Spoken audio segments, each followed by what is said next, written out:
Welcome to Psychological Explorations with Dr. Michael Axelman and Daniela.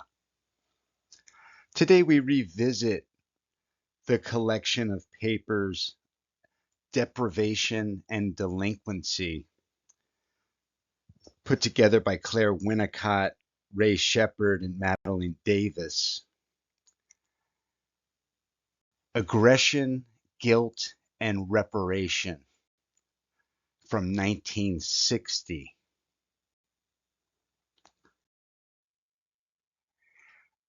On destruction and construction, which is really the primary theme of this paper.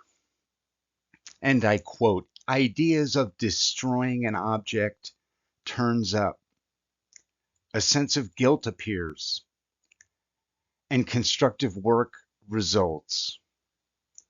But what is found is very much more complex, and it is important to remember that it is an achievement in the emotional development of an individual when this simple sequence begins to make sense, or to be a fact, or to be significant.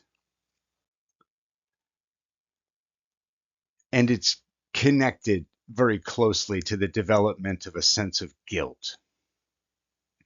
Certainly, it would be possible to think of early infancy as a state in which the individual has not a capacity for feeling guilty. Then one can say at a later date, we know that in health, a sense of guilt can be felt or experienced without perhaps being registered as such in consciousness. In between these two things is a period in which the capacity for a sense of guilt is in the process of becoming established. And it is within this period I am concerned in this paper. On the integration of love and hate, which is part of what Winnicott categorizes as primitive loving, aspects of the early relationship. And I quote, it is comparatively easy for us to get at the destructiveness. That is, in ourselves, when this is linked with anger at frustration or hate of something we disapprove of, or when it is a reaction to fear.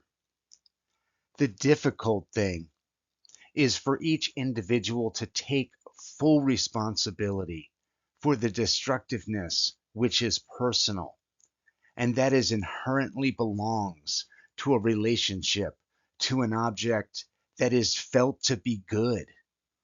In other words, that is related to loving. Integration is a word that comes to mind here, because if one can conceive of a fully integrated person, then the person takes full responsibility for all feelings and ideas that belong to being alive. Winnicott highlights the importance of the absence of projection in health. One thing about a healthy person is that he or she does not have to use in a big way the technique of projection in order to cope with his or her own destructive impulses and thoughts.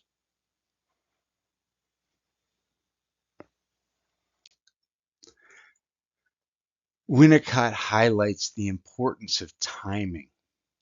Timing is everything, and the damage that can be caused by premature interpretation.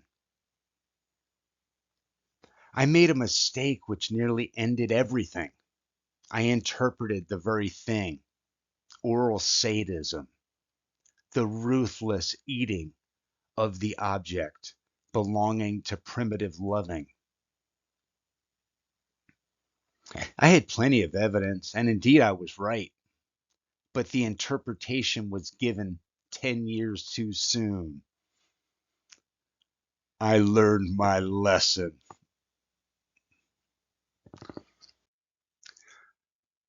So destructiveness, this urge comes first.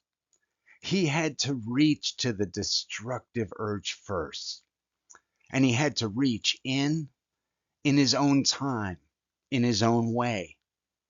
No doubt it was his capacity to have an idea of ultimately contributing in that may in that was making it possible for him to get into more intimate contact with his destructiveness.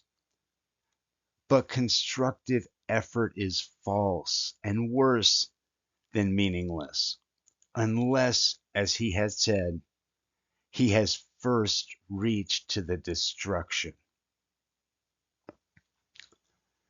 Linking these together is very important. Here it's this organic emergence of construction, which is really the emblem for the integration of the destructive impulse. The destruction and the construction of primitive loving. A woman colleague is talking about a man patient.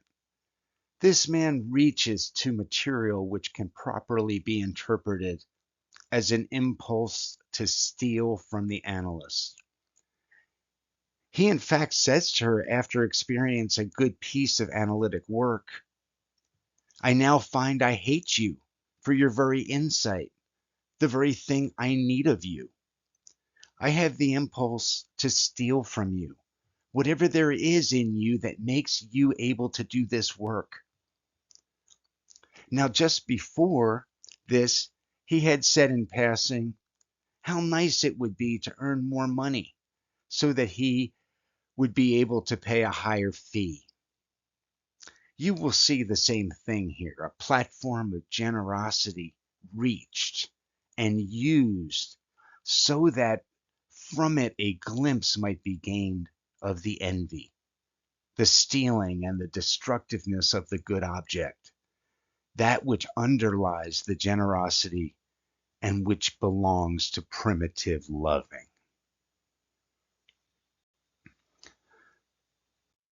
So we're talking about moving from guilt to reparations. A time came when this girl expressed the very deepest hate of Miss X, who's both caring for her and doing her treatment. So she's living in her home, taking care of her day-to-day meals, and seeing her for treatment as well. All was well in the rest of the 24 hours, but in the treatment area, Ms. X was destroyed utterly and repeatedly. Here it was not a case of the therapist going out to see the patient at work, for Miss X had the girl in her care all the time, and there were two separate relationships going on between them simultaneously. In the day, all sorts of new things began to happen. The girl began to want to help to clean the house, polish the furniture, to be of use. This helping was absolutely new and had never been a feature in the girl's personal pattern in her own home, even before she became acutely ill. So there's this process of learning to tolerate destructiveness. You can look at the way a person mends, and you can cleverly say, aha, that means unconscious destruction. But the world is not helped much if you do this. Alternately, you may see in someone's mending that he or she is building up a self-strength, which makes possible a toleration of destructiveness that belongs to a person's nature. Say you somehow block the mending, then to some extent that person becomes unable to take full responsibility for his or her destructive urges.